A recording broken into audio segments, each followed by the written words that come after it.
Hello, y'all. Today we are going to talk about what I like to call lesson one. We're not reading the textbook chapter one, so let's just call it lesson one. So we're kind of looking at the very, very beginning of American history. And I know y'all have all heard, the story of Columbus, but I hope that if you've already read chapter one of A People's History of the United States, I hope that you learned something new about Columbus. If you haven't read that chapter yet, please read it carefully. I think it's a very important introduction to American history. So today I'm just going to talk about a few important points of the early New World sort of discovery, which we all know wasn't an actual discovery, but the beginning of Europeans traveling to what we called the New World, North America, South America. So one important point is that English colonies were not the first colonies in the New World. They were Spanish. So when we talk about American history, it seems like we always start with the British colonies on the eastern coast, the original 13 colonies. But I mean, if you lived in California or New Mexico or anywhere, Texas, anywhere out west, the beginning of where you live was not with the English. It was with Spain and the Spanish colonies. So Columbus was the first European to make it to the New World, him and his crew, and he was on an expedition for Spain. So Spain began to establish colonies right off the bat. At first, Columbus, as everyone knows, Columbus was looking for Asia, and he was in search of like new routes to Asia in order to find spices. Spices were really valuable. So they did not know that the New World existed. So he landed in the New World and at first thought it was Asia, and then sort of gradually discovered that they were in a new place entirely. So once they realized that, they also realized that there was gold in the area. They noticed that some of the natives were wearing like jewelry with gold. So they immediately began to think, well, we might not find spices here, but we can find something a lot more valuable, gold. And also very quickly, they kind of had this conception that like we can enslave these people. We have superior weapons. They can't possibly fight against our horses and our guns, so we can easily make slaves out of them.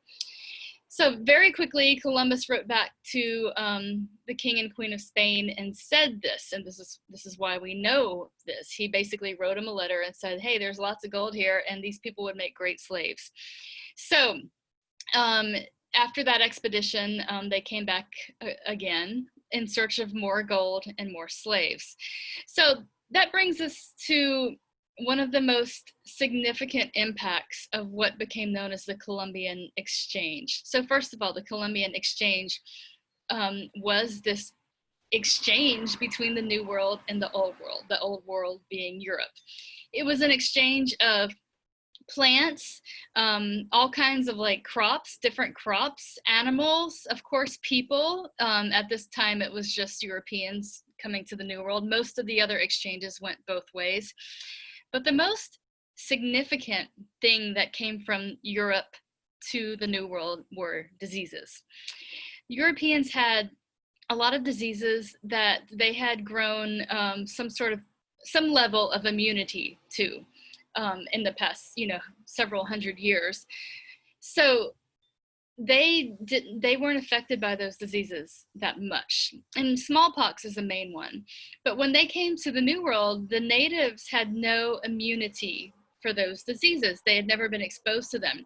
So smallpox in particular began to kill off natives by the thousands.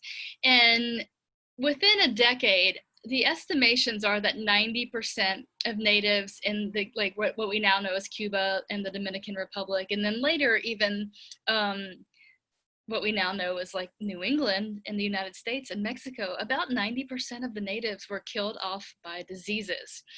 So this wasn't intentional at first. It became used as an intentional weapon later. But during these first contacts, it was not intentional.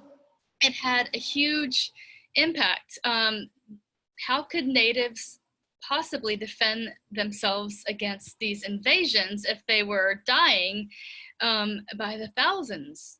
And then even up into the millions when we look at a longer span of time. So diseases were very, very detrimental, and they made conquering the New World much easier for the Europeans. They had, like, their job was halfway done because the natives were just dying from diseases. In some cases, European invaders felt like this was the sign that God was on their side, that God wanted them to be taking over the New World because he's doing them a favor by killing the natives. So it must be God's will. So another myth of early American history is that British colonists came here in search of religious freedom. There's two reasons why that's not true. First, most colonists that came from England were not in search of the right to practice their religion the way that they wanted to. Those were only the Puritans. Most of the people who came to the English colonies in the beginning, and also the Spanish, were in search of wealth. They were in search of a place where they could own lands, where they could find gold and strike it rich, or maybe they were just trying to get away from where they were. A lot of them were in debt, and they thought, well, if I go somewhere else, I can kind of start over new, and there's all this opportunity there. So Jamestown was the first the first English colony in what we now know as America. And the people who went there were not looking for they weren't religiously motivated at all. They were looking for gold. They didn't find gold. They eventually found tobacco after a period of a couple of years of barely surviving. So the myth in American history is that the Pilgrims were the first British colonists in America. That's not true. Jamestown was first. And it seems like the reason people like to say the Puritans were first was because their story is a nice one. They were leaving England in search of the freedom to practice their religion the way they wanted to. So that makes a really nice story, this quest for religious freedom. However, there's a big difference between religious freedom and the freedom to practice your religion the way that your community decides. So the Pilgrims, they disagreed with the Church of England, and they wanted to practice their religion in the way that their community chose. But that didn't mean that if you lived among them, you had religious freedom. Not at all. You had to abide by their standards of Puritanism. You had to follow their laws. Like, you had to go to church, very, very strict religious laws. So, and you had to be a Puritan. So there wasn't religious freedom per se. You couldn't all of a sudden say, yeah, I'm not really into this Puritan thing anymore. I'm not going to go to church anymore. You could not do that. You would be banished from the colony or worse. So there was no religious freedom. However, the Puritans were the ones who came for religious purposes. And that's kind of why we know that as like the founding story of America. But just keep in mind, the colonists who went to Jamestown, Virginia, they were first, and they were not religiously motivated, not at all. So why did England create colonies? There's three main reasons. One, they were looking for raw materials, valuable resources. So, at first, this was spices, because they thought they were going to Asia, not just to English, but Europeans in general. But then after they realized, they had discovered a new world, they thought, well, there's all kinds of valuable resources there. There's gold, there's silver, sugar, which became a big one. And then a little bit later, tobacco and cotton much later. So they thought, like, we can exploit all these resources. We can, make a lot of money if we have access to all these new resources. So that's the first reason. The second reason England created colonies was to have more consumers. So at this time, colonies were supposed to benefit the mother country. That was their purpose. So England thought, well, if we can create colonies in other parts of the world, we can force those people to buy our products, our finished goods. So we'll get the natural resources from, let's say, New England. We'll get wood, and then we'll make something out of that, say furniture, and then we'll sell it back to the people who live in the colonies. So it was sort of like a guaranteed wealth of consumers that would be forced to buy English products. The forced to buy English products, keep that in mind, because everyone's heard of the Boston Tea Party. We'll get to that soon. So the third reason England created colonies in the 1600s was because London in particular was facing a severe overpopulation problem. I won't go into the details of that because this is American history, but just know that London had a very big problem with overpopulation. There were a lot of people they wanted to get rid of. They wanted to get rid of people who were sort of outcasts, debtors, people who were in debt, who were in prison for debt could get out of prison if they would move to the New World. They also wanted to get rid of like undesirables, people who just people who they didn't want there, and just excess people in general, poor people, criminals. So they thought, well, if we create these colonies, we can send them there. And so we have this idea of indentured servants being kind of sent away permanently. So those were the motivations for the colonies. The first ship containing African slaves arrived in the New World in 1619. So that's kind of the beginning of African slavery in the New World. And this was the transatlantic slave trade, because the ships were going across the Atlantic to take kidnapped people on a horrendous voyage, which became known as the Middle Passage. And they eventually found their way to the New World, and the institution of slavery became established and lasted for a very long time. So the motivation for slaves was mostly, labor. Colonists needed, or they thought they needed, I hate to say the word needed, they wanted slaves to do a lot of the hard labor, especially when it came to like sugar production and growing sugar. And that was mostly in the Caribbean, like Jamaica. Sugar production is very, very hard work, and it's hot.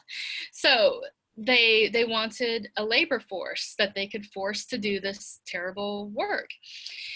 Indentured servants, well, before we get to indentured servants, Native Americans were the first sort of like idea of who they could enslave, but they quickly found out that like this wasn't going to work. For one, Native Americans were dying off from diseases in very high numbers. And also, Native Americans could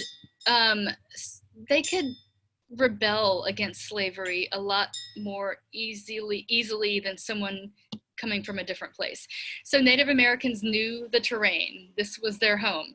They had communities, they had support, they had communication with multiple, lots of people. So they were they were in their element. It's harder to enslave somebody when they're in their own element. So African slaves became the answer for that. And it's a terrible answer, but that was ultimately what they decided, that we need to bring in people, we need to take people and bring them here and force them to work, and they will die in these terrible conditions, but we'll just keep bringing more. So indentured servants were coming from Europe, mostly England at this time, and later on Germany, well, Germany too at this time, but mostly England first. Indentured servants were poor people living in, let's just say, England, who wanted a chance to move to the New World, but they couldn't afford the passage. So they would sign a contract that said, if so-and-so pays for me to get to, New England, I will work for them for 7 years as their servant. The thing is, a lot of these people were kidnapped. A lot of these poor people in England were like forced to become indentured servants, but some of them decided to do this voluntarily. And whenever their contract was up, they were free. So sometimes people say slaves and indentured servants were kind of similar. There's some important differences. One similarity is that they were both treated awfully. They both had really they had a really bad life. For the indentured servant, luckily, that would only last throughout the term of their contract. So some differences between indentured slaves and servants. Indentured servants eventually got their freedom. If an indentured servant female got pregnant, her child wasn't born into servitude. Her child was born free. Slaves, on the other hand, they never got their freedom. It was a lifelong condition, and it was hereditary, meaning every baby that's born to a slave mother was immediately a slave, owned by the master, the owner. So there was no chance of eventually working off your time and being a free person. It was a lifelong condition. And yes, it is true that some slaves bought their freedom or were freed by their masters, but this was pretty rare. In general, slavery was a lifelong condition. Slaves were also seen as not human. This was a convenient way for the Church of England and the Catholic Church to justify slavery. There were some times when people brought up, like, does God agree with what we're doing? And they would say, yes, there's no problem with slavery because these are not Christians. We can't enslave Christians. So Africans were seen as different. They weren't Christian, and it became really convenient to think of them as less than human because it made it easier to do what you were doing to them if you considered them to be not human. It also justified it. You could skew it in a way that it would justify it to yourself, that these people, they're not actual people, so it's okay to treat them this way. So this is a bit of cognitive dissonance, meaning that it was convenient to view Africans as being not human. So they did it. It was convenient because it made it easier to justify slavery. Indentured servants, on the other hand, were the same race. They looked the same. They spoke the same language. They had the same culture as other British people here in the New World. So they were seen as, the same. We have the same humanity. So we're not going to necessarily treat that class of people as badly as we would treat a different class of people who we don't even consider to be part of the human race. So indentured servants didn't have the same sort of stigma. African slaves faced a couple of really difficult things that indentured servants did not have to face. First of all, the voyage here. The Africans were at the bottom of the ship, and a lot of them died on the way, and it was so crowded and horrendous. And I'm not going to go into too much detail because part of the reading y'all need to do is it goes over this, and it's just awful. Indentured servants didn't have it great, but they weren't the ones on the bottom of the ship dying off in large numbers because people didn't want them to die because they had paid for their voyage to the New World, so they wanted them to arrive living and healthy so they could, their servant could work for them. Africans also faced severe culture shock. When they came to the New World, they didn't know the land. Everything looked different. They didn't know the climate. Most importantly, they couldn't speak with anyone. It was a deliberate practice for slave traders to separate Africans from the same tribe. They would break them up and put them with Africans from different tribes so that they couldn't speak to each other. They spoke different language. They couldn't communicate. So there's a sense of isolation when they arrive in the New World because they can't communicate with anyone. The culture is completely different. Their religious practices are gone. The way that they're being forced to dress is different. Everything, like their whole culture is gone.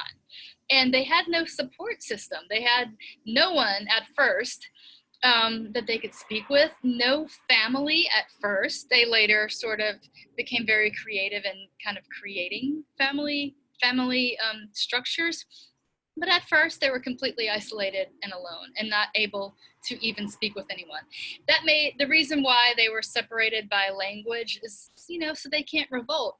If you have a lot of people who you are constantly in fear of revolting and taking up arms against their masters, then you want to make sure those people can't communicate. You want to make sure they can't send notes to one another and say, hey, let's take over this town tomorrow night at this time. They can't speak to each other, so it makes it almost impossible for them to organize resistance. So the fact that African slaves were so different, and a lot of the differences were exaggerated as a way to justify it, and that they had no sort of history here in this country, in this area, like the Native Americans did, it made it extremely hard for them to resist.